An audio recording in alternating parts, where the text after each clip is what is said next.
The food was good. Pero hindi ko gustong ugali ng ilan sa staff dito, lalo ng security guard. Nagmamadaling pumunta sa unahan ng guard at lumuhod sa harapan ng binata. Senyorito, patawarin niyo po ako. Please, huwag niyo po akong tanggalin sa trabaho at maraming umaasa sa akin. Pangako, hindi na po mauulit ang nangyari. Pinagsalikop ng guard ang dalawang kamay at mukhang nagdadasal ito sa harapan ni Ken. Manong, wag po kayong mag-alala at hindi kayo matatanggal. Pero sana ay maging aral sa lahat ng narito ang naging asal mo sa isang customer o kapwa. Huwag po tayong maging judgmental o mamili ng taong tatanggapin dito sa restaurant para kumain. Tinulungan pa ni Juliet na makatayo ang Ginoo. Ken, I'm really sorry. Kasalanan ng babaeng yan kung bakit nakapagsalita ako ng hindi maganda sa'yo. Nahihiyang paglalambing ni Rose sa binata at lumapit dito. Ngunit naudlot ang paghawak niya sa kamay nito nang masalubong ang masama nitong tingin sa kanya. Hindi ko kailangan ng paliwanag mo at huwag mong masisisi si Juliet dahil sadyang masama ugali mo. Wala ka sa kalingkingan ni Juliet kung kayamanan lang din ang pag-uusapan. Nakurot ni Juliet sa braso ang pinsan at binubulgar na nito ang pagkataon niya. Hindi makapaniwalang napatitig tuloy sa kanya si Rose. Sir, I'm very sorry na naging hindi magandang karanasan niyo dito sa restaurant. Huwag po kayong mag-alala at bibigyan ko ng aral ang lahat lalo na ang hindi na natapos magsalita ng manager at tinaas ng binatang kanang kamay nito upang patahimikin siya. Mula ngayon ay under surveillance ang management mo. Muling nagyuko ang manager sa binata at hiyang-hiya. Babe, let's go. Hinapit ni Ken sa bewang ang pinsan at umalis na. Nanghihinayang na sinundan ng tingin ni Rose ang binatang umalis. Hindi niya akalaing milyonaryo pala ang binata at kung nakaya niya lang sanang bayaran ng bill kanina ay tsak na boyfriend na niya ito ngayon. Malabo kang magustuhan nun kahit na bayaran mo pa ang bill. Sinama ni Rose ang tingin ng kaibigan na siyang nagsalita. Halatang pinagtatawanan siya nito at nababasa ang laman ng isipan niya. Pero totoo kayang mayaman si Juliet? Curious na tanong ng isa pang kaibigan ni Rose. Napaisip si Rose at inalala ang nakaraan nila ni Juliet. Ayaw man niyang aminin sa sarili pero parang gusto niyang maniwala na mayaman nga si Juliet. Hindi man lang niya naisip noon kung saan nanggaling ang gamit na inireregalo nito sa kanya noon. Ang tanga niya, branded nga palang ibinibigay nito sa kanya noon na bag at damit. Natigil siya sa pag-iisip nang marinig ang galit na tinig ng manager. Alam niyo bang bagong dating lamang galing sa ibang bansa ang anak ng chairman at first time na kumain dito? Duro ng manager sa guard na natili lang na nakayuko ang guard at hiyang-hiya sa pagiging gago at judgmental. Pasalamat ka at mabait ang girlfriend ng young master. Kaya ligtas ka sa pagkakatanggal sa trabaho. Pero hindi ibig sabihin noon ay hindi ka na mapaparusahan. Dugtong pa ng manager at agad na pinabil. Sa trabaho ang lahat bago humingi ng paumanhin sa ibang customer na kumakain doon. Naaawa si Rose sa guard at suspindi ito ng 3 buwan sa trabaho. Pero hindi naman siya nag-utos dito na harangin sina Juliet kanina. Pagtingin niya kay Oscar ay disappoint ang tingin ipinukol nito sa kanya. Oscar, saan ka pupunta? Tawag ni Cynthia sa binata nang umalis na ito sa tabi niya. Home. Maiksing tugon ni Oscar at hindi na hinintay na makasagot si Cynthia. Inis na naikuyom ni Cynthia ang kanang kamay at hindi na hinabol pang binata. Malabong ihatid na siya nito pa uwi dahil sa mood nito ngayon. Itatanong sana niya kay Rose kung sino ba talaga si Juliet. Ngunit nagmamadali na rin itong umalis dahil hiyang-hiya sa mga ginawa at sinabi. Naabutan pa ni Oscar sina Juliet at ang lalaki sa parking area. Halatang mahal ng lalaki si Juliet at inaalagaan ito. Ito pa ang nagsuot ng helmet sa dalaga at pinisilang pisngi ni Juliet. Hindi mapagkailang masaya ang dalaga na kasama ang lalaking kasama ngayon. Napabuntong hininga siya bago nag-iwas ng tingin sa mga ito nang umangkas na si Juliet sa motorcycle. Napatingin si Juliet sa nakatalikod na binata. Nagtataka siya at nag-isa lang itong lumabas ng restaurant. Let's go? Tanong ni Ken pagkabuhay sa makina ng motorcycle. Mabilis na yumakap si Juliet sa baywang ng pinsan bilang sagot sa tanong nito. Hinatid na siya ng pinsan at pagdating nila ay naroon ang parents nito. Ma'am, anong ginagawa po ninyo dito? Tanong ni Ken sa ina. Sinisiguro ko lang kung si Juliet ngang kasama mong kumain sa labas. Mataray na sagot ni Jomaira sa anak. Tita, wag po kayo mag-alala at nasa mabuting kamay si Ken araw-araw. Paglalambing ni Juliet sa ina ng pinsan. Iha, salamat at kahit na busy ka sa pag-aaral mo, ay ngayon ay may oras ka dito sa pinsan mong babaero. Niyakap ni Jomaira ang pamangkin at tinalikan sa pisngi. Napangiti si Almira habang pinapanood kung paano maglambing ang hipag sa anak niya. Puro lalaki kasi ang anak ng mga ito at si Juliet ay madalas na hinihiram nito noon. Mommy, hindi ko kasalanan kung bakit habulin ako ng babae. Pangatwiran ni Ken sa ina. At sino ang may kasalanan? Kami ng daddy mo? Pinandilatan ni Jomaira ng mga mata ang anak. San po ba ako nagmana ng gandang lalaki? Nakangising balik tanong ni Ken sa ina. Ha, oo na at nagmana ka na sa ama mo. Pero hindi naman babaero ang daddy mo noon. Pangatwiran ni Jomaira sa anak. Paano ka nakakasiguro, mom? Ang alam ko ay may edad na si daddy na makilala mo. Sandaling natigilan si Jomaira at napaisip. Binatukan ni Rafael ang anak at parang wala siya doon kung makaakusa sa kanya, lalo na't nagbabanta ang tingin na sa kanya ng asawa.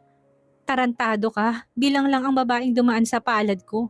Si Mami, may nabilang si Daddy at ang ibig sabihin noon ay hindi lang ikaw ang Si Jomaira nang bumatok sa anak bago pa nito matapos ang pagsasalita. Nasa harapan mong yung pinsan. Napakamot si Ken sa bato kung saan tumama ang palad ng ina. Oo na, kay Lolo Spencer ako nagmana. Pagkasabi noon ay napalinga siya sa paligid. Baka kasi naroon din ang abuela. Mababato siya noon ng malaki nitong pamaypay. Maiba po tayo, hindi ko po alam na kayo ang may-ari ng restaurant na nasa Timog Tito. Ani Juliet. Yes, Iha. Binili ko ang restaurant na yun noong nililigawan ko pa ang tita Jomaira mo. Dad, alam niyo po bang hindi maganda ang pamamalakad ng staff sa restaurant na yon? Bakit? Anong nangyari? Galit na rin tanong ni Jomaira sa anak. Napailing si Rafael nang marinig ang kwento ng anak at pamangkin. Kaya kita pinauwi na dito upang ipamahala sa yung iba nating negosyo at hindi ko na natututukan pa isa-isa. Pero dad, hindi pa po ako sawa sa pagkabinata. Tanggi ni Ken. Mabilis na niyakap ni Jomaira ang asawa bago pa nito mabatukan muli ang anak nilang pilosopo. Manage our business, ang sinasabi ko't hindi pag-aasawa. Angil ni Rafael sa anak. Natawa si Juliet sa pinsan. Sa sobrang takot sa responsibilidad nito ay naging advance ang isip. Aalis ba kami at naiwan sa bahay si Rash sa bahay? Juliet, anak, kapag may kalokohang gawin itong pinsan mo, ay sabihin mo agad sa akin. Opo, Tita Jomaira, ingat po kayo sa pag-uwi. Hinatid ni Almira ang mag-anak hanggang sa garahe. Pagbalik niya sa loob ng bahay ay ang uusap ng anak at ang asawa niya. Kamustang intern mo? Hindi ka ba nahihirapan? Okay lang naman po, Dad, sagot ni Jomaira habang inuunat ang likod mula sa pagkasandal sa inuupo ang sofa. I see, balita ko'y bumalik na siya.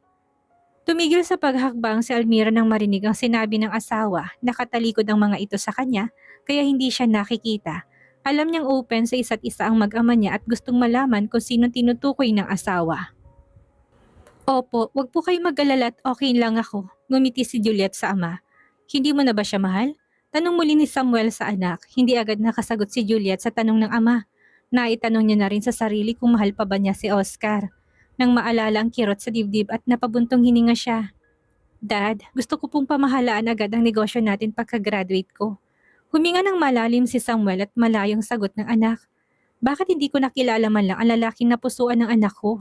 At sino siya para tanggihan ang pagmamahal ng anak ko? Sabay na napalingon sina Samuel at Juliet sa nagsalita.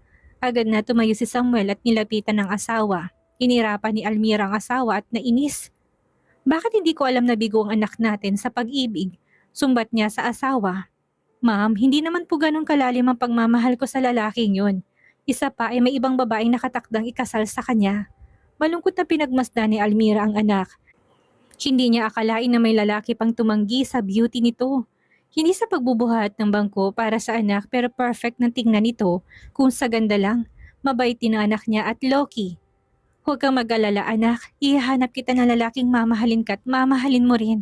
Pumalatak si Samuel at ito na nga ba ang iniiwasan niya kaya ayaw niyang ipaalam sa asawa ang bagay na ito. Ma'am, alam niyo pong hindi natuturuan ng puso at ayaw ko ng arranged marriage. Anak, alam mo kung ano ang tipo mo sa isang lalaki. Huwag kang mag-alala at ang hahanapin ko yung lalaking tiyak na magugustuhan mo. Kumindat pa si Almira sa anak. Pumalatak si Juliet at naiiling sa naisip ng ina. Ayaw niyang matulad kay Arya. Aakyat na po ako sa silid ko at may kailangan akong pag-aralan. Nakangiting tumango si Almira sa anak. Habang sinusundan ito ng tingin ay napangiti siya sa isipan. Alam niyang madaling ma-turn on ang anak sa lalaki matalino, responsable at Natigil siya sa pag-iisip nang mapatingin siya sa asawa. Babe, mahirap hanapin ng lalaking ideal man ng anak mo, ani ni Samuel. Parang mo na rin sinabi na wala kang katulad. Pagtataray niya kay Samuel, natatawang inakbayan ni Samuel ang asawa. Inakay na rin niya ito sa silid nila at may pag-aralan ding bagong posisyon. Hindi mapakali si Rose habang nakatingin sa gamit na nakatabi lang sa taguan niya. Sobrang nang bother siya sa mga sinabi ng kasama nito kanina at hindi akalaing mayaman pala. Ang tinitignan niya ay ang mga bagay na bigay sa kanya ni Juliet noon. Napatingin siya sa bag na regalo sa kanyang kaarawan noon. Ang alam niya ay imitation lamang ang bag na iyon ng isang branded na bag tulad sa mga nabibili niya. Hindi niya ginagamit ang bigay ni Juliet kasi for her ay mas mahal ang nabili niya personally. Dinampot niya isang bag na may tatak na LV at pinakatitigan yon, sinuri yon at kinumpara sa gamit niyang bag na ganun din ang tatak. Halos walang pinagkaiba sa unang tingin. Never pa siyang nakabili ng tunay talagang branded dahil daang libong halaga nun. Pero may idea naman siya sa ganung bagay at may napapanood at basa sa balita. Shit, may pinagkaiba nga. Hindi kaya at totoo ang sinabi ni Ken? Naitanong ni Rose sa sarili. Napabuga ng hangin sa bibig si Rose at nagpa siyang matulog na muna. Bukas ay susubukan niya at i-check kung tunay ba ang mga regalo sa kanya noon ni Juliet. Tama namang walang pasok bukas kaya makakapunta siya sa malaking mall. Nasa loob nun ay mga butik na gamit na gusto niyang pasyalan. Dala ang gamit na bigay sa kanya noon ni Juliet. Gusto niyang alamin kung original ba talaga ang niregalo sa kanya noon ni Juliet. Pagkapasok sa malaking mall, ay napatingin si Rose sa refleksyong nakikita sa wall ng mismong gusali. Suot niya ngayon ay mga gamit na bigay ni Juliet sa kanya noon. Mula sa sunglasses, t-shirt, pantalon at sapatos.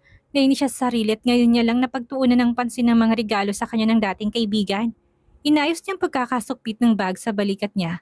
Galing din yun kay Juliet at ang klase niyang tingnan sa aura niya ngayon. Luminga na muna siya sa paligid. Bago nagpatuloy sa paglalakad patungo sa exclusive butik na may brand katulad sa bag niya. Nakita niyang medyo marami na rin ang tao sa loob noon. Bukod sa security guard na nasa labas ng pinto ay may babaeng nakatayo sa bukana ng pintuan. May suot pa itong gloves at alam niyang ito ang kumikilati sa gamit ng taong pumapasok doon. Taas noo siyang humakbang palapit sa pinto ng butik at hindi nakaligtas sa paningin niya ang pagtiting ng babae sa dala niyang bag. Halos pigil hininga siya tinintay ang gagawing aksyon ng babae matapos itong makita ang brand ng bag niya. Mabilis na pumitik sa hangin ng babaeng nasa pinto bilang pag-abiso sa mga staff na nasa loob bago bumati. Good morning ma'am, welcome back and enjoy shopping with us. Feeling ni Rose ay parang nasa cloud9 siya lalo ng line up ang ibang staff. Sa harapan niya at sabay-sabay na bumati habang nakabaw ang ulo. Mabilis pang isinara ang blindfold sa wall at sinara ang pinto. Nangangahulugan lamang na talagang tunay ang dala niyang bag at VIP agad ang trato sa kanya sa loob. Ang mga naroong pumipili o tumitingin lang sa nakadisplay na bags ay napatingin sa kanya. Kita sa mata ng mga ito ang paghanga sa kanya bilang VIP customer. Talagang sinasara ang pinto at blindfold kapag may VIP na dumarating tulad sa napanood niya sa television. Napahigpit ang hawak ni Rose sa bag niya habang nakangiti sa lahat at nagpasalamat sa staff. Bigla siyang nahiya naman ngayon at ganun ang trato sa kanyang gayong wala siyang sapat na perang dala para makabili kahit na pinakamurang bagay na naroon. Kahit wallet kasi doon na hindi nababa sa 30,000 ng halaga. Ma'am, this is our latest limited edition. Magalang na assist sa kanya ng isa sa sales lady. Ngumiti si Rose sa babae. Thank you, titingin na lang muna ako. Go ahead ma'am. Inilahad pa ng sales lady ang kamay paturo sa iba pang nakadisplay na bags. Napatitig si Rose sa bag na bagong labas lang umano. Halos malula siya nang makita ang presyo ng naturang bag. Almost 500,000 yon. Sunod niyan tinignan na yung bag na kamukha ng dala niya. Shit, 200,000 pesos? Naibulalas niya sa isipan lamang. Lalong humigpit ang hawak niya sa bag sa takot na biglang may humablot noon. Mas mahal pang bag na dala niya kaysa laman doon na gamit niya. Parang biglang gusto niyang manliit sa sarili pagkaalala kay Juliet. Hindi niya lubos akalain na may kakayahang bumili ng ganito kamahal na gamit ang babaeng yon.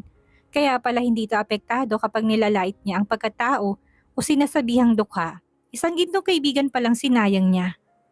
Sandaling nagpaalam ang staff na siyang nakatayo kanina sa bungad ng pinto at pina-assist muna siya sa ibang sales lady. Napasunod pa ang tingin niya rito na pumasok sa isang private office. Hello ma'am, bibili po ba kayo? Napatingin si Rose sa bandang pintuan nang marinig na may binating isa sa sales lady at Pamilyar ang boses ng babaeng sumagot. Jazz, wag dito tang mahal ng bilihin, tanggi ni Gigi sa kaibigan at nagulat pa siya kanina nang dito siya dalhin ito. Ano ka ba? Sabi ko naman sa'yo, hindi ka dapat magrereklamo at regalo ko to sa'yo. Hinila na ni Juliet ang kamay ng kaibigan upang lumapit sa isang bag na nakadisplay.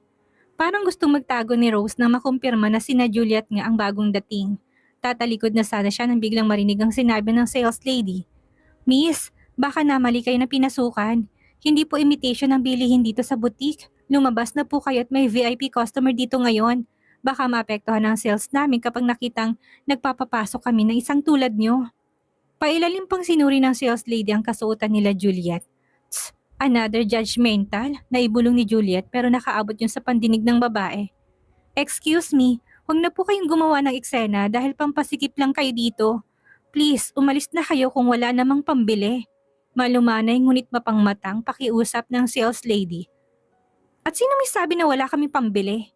Hindi na natutuwang sita ni Juliet sa babae. Biglaan lang kasi ang punta nila dito kaya nakasuot lang siya ng simpleng damit. May problema po ba dito? Tanong ng guard nang makalapit sa baguhang sales lady na naturang shop. Manong, bakit po kayo nagpapasok ng tulad nila? Alam niyo po na strictly not allowed dito ang tulad nilang wala namang pambili. Naiinis na sita ng sales lady sa guard. Miss, kilala ko siya kaya pinapasok ko at nagkamali ka ng judgment sa kanya. Mahinahong kausap ng guard sa sales lady. Kilala niyang babae dahil ilang beses na itong bumili sa shop at may VIP card na dala. Sinasabi mo bang may perang pambili ang isang tulad niya o baka naman kaanak mo siya kaya mo pinapasok? Natatawang tanong ng sales lady sa guard. Maging ang mga naroon na nakarinig ay natatawa na rin. Bubuka na sana ang bibig ni Juliet upang pagalitan ang sales lady nang biglang may nagsalita mula sa likuran nila. Miss, bakit pa sila pinalalabas? Si Rose sa babae at nirita siya sa pinagsasabi nito.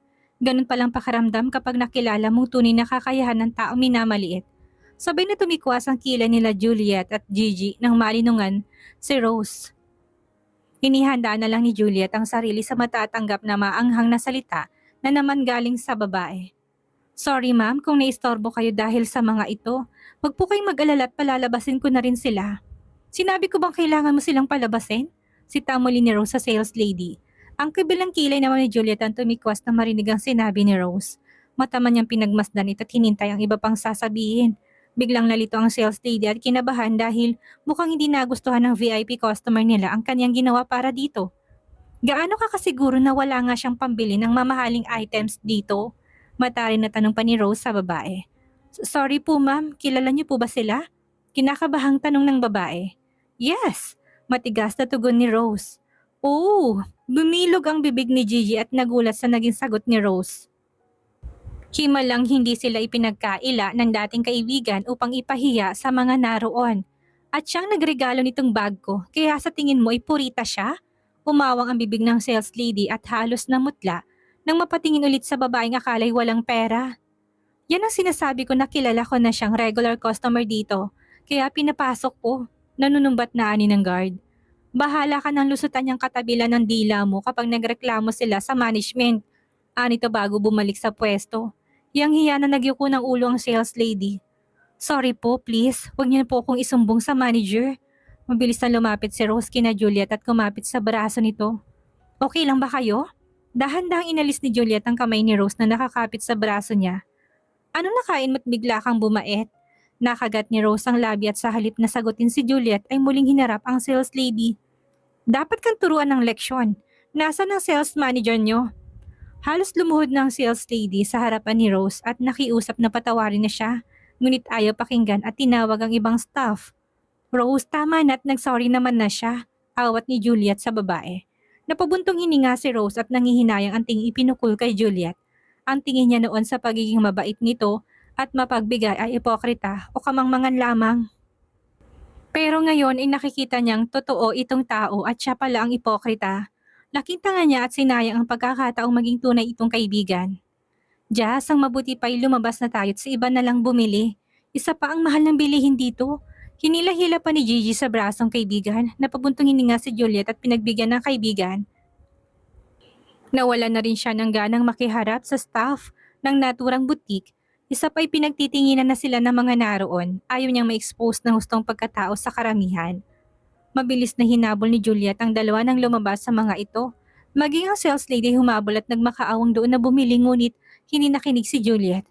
Pwede ba? Ayaw kang kausapin ng best friend ko kaya tumigil ka na sa kakasunod. Nairitang sita ni Gigi kay Rose. Bitch! Gusto mo lang masolo si Juliet bilang kaibigan. Siguro noon mo pa alam na mayaman talaga siya at hindi mo sinabi sa akin upang ikaw lang ang maging kaibigan niya. Pumalatak si Juliet habang pinapakinggan ang paratang ni Rose kay Gigi. Namura niya rin sa isipan ng pinsan. Kasalanan nito kung bakit naisip ni Rose na mayaman siya. Ikaw ang bitch! Galit na duro ni Gigi sa dating kaibigan. Hindi ka lang ipokrita, plastic ka pang kaibigan. Hindi ang tipo mo ang gugustuhin ni Juliet na maging tunay na kaibigan dahil hindi siya namimili o tumitingin sa estado ng buhay na gustong kaibiganin. Sandali natigilan si Rose at tumigil sa pagwawala dahil may napapatingin na sa gawin nila. Guilty din siya sa bintang sa kanya ni Gigi. Sorry, can you give me a second chance? Nagpapakumbaba na siya at nilunok ang pride. Hindi ka dapat sa akin nanghingi ng tawad kung hindi kay Gigi. Nauna kayo magkaibigan bago pa ako. Kilala mo na siya noon pa pero tinalikuran mo ng dahil lang ayaw mo sa akin. Huwag mo nang asahan na hihingi yan na sorry sa akin. Ikaw lang ang gusto niyang maging kaibigan dahil nalamang mapera ka. Nanguuyam na pahayag ni Gigi sa kanyang saloobin. Naikuyom ni Rose ang kanang kamay at pinigilan ng sarili na matarayan si Gigi. Pero totoo naman kasi ang sinabi nito. Ano ang magagawa niya? Ganon ang ugali niya at hindi ganon kadaling baguhin. Rose, tama na. Please, leave us alone. Nakiusap na si Juliet at ayaw niyang mag-aksaya pa ng oras dito. Malungkot na sinundan ng tingin ni Rose ang dalawang papalayo na sa kanya. Naibaba na niya ang pride kanina at ayaw niyang magmukhang kawawa pa. Kaya nagpasya na lang na umuwi na. Karma na nga siguro ito sa kaartihan niya at pagiging materialistic kahit sa isang kaibigan. Nang makalayo na sila Juliet, kay Rose at tinila ni Gigi sa isang tabi ang kaibigan at inusig to. Girl, ano ba talagang nangyarit biglang nalaman ni Rose na mayaman ka? Napabuntong hininga si Juliet bago nagpaliwanag sa kaibigan. Hindi ko pa pala na ipapakilala sa yung pinsan ko. Gwapo ba? Biglang na-excite si Gigi. Sa tingin mo ba ay may pangit sa lahi namin? May kayabangan na sagot ni Juliet sa kaibigan. Natawa si Gigi at muling hinilang kaibigan sa isang sulok na merong maaring maupuan. Pinaupo niya roon ang kaibigan at naghihintay pa sa iba nitong sasabihin. Huwag mo na siyang pangarapin at super babaero. Biglang lumaylay ang mga balikat ni Gigi at nawala ng ganang makilalang pinsan ng kaibigan. As in babaero, katulad ng daddy ko. Sandaling napaisip si Juliet. Paano ba i-describe ang status niya na pinay lang ang lahi hindi pa niya natitikman? Mukhang biglang kinilabutan si Gigi at hinaplos-haplos sa mga braso. Hindi ba siya nagkaroon ng sakit? Maingat ang lokong yon kahit babaero. Isa pa, pinay lang din ang gustong asawahin kaya puro tikim sa ibang bansa lang ang ginawa niya. Good luck sa babaeng pinay na maloloko niya. Nagkibit balikat si Gigi at muli nang hinila sa kamay ang kaibigan upang ituloy ang pagsha-shopping nila. Nakangiting sumunod na si Juliet sa kaibigan. Alam niya kung bakit biglang na-turn off ang kaibigan sa pinsan niya.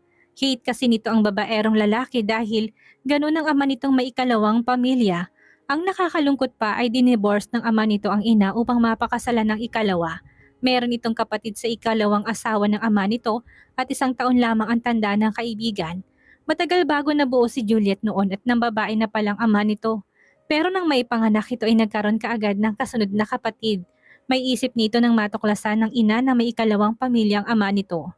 Hoy, anong iniisip mo? Sinundot ni Gigi sa pisngi ang kaibigan at tulala na ito habang nakatitig sa kanya. Napakurap si Juliet at napakamot sa batok. Hindi niya pala namalayan na patulala na siya habang iniisip ang buhay ng kaibigan. Magpapatuloy na sana silang muli ng paglalakad nang biglang mag-chat ang pinsan. Mukhang sinundan pa siya kung nasan siya ngayon. Ang malala ay may kasama itong tao na ayaw pa sana niyang makabanding muna.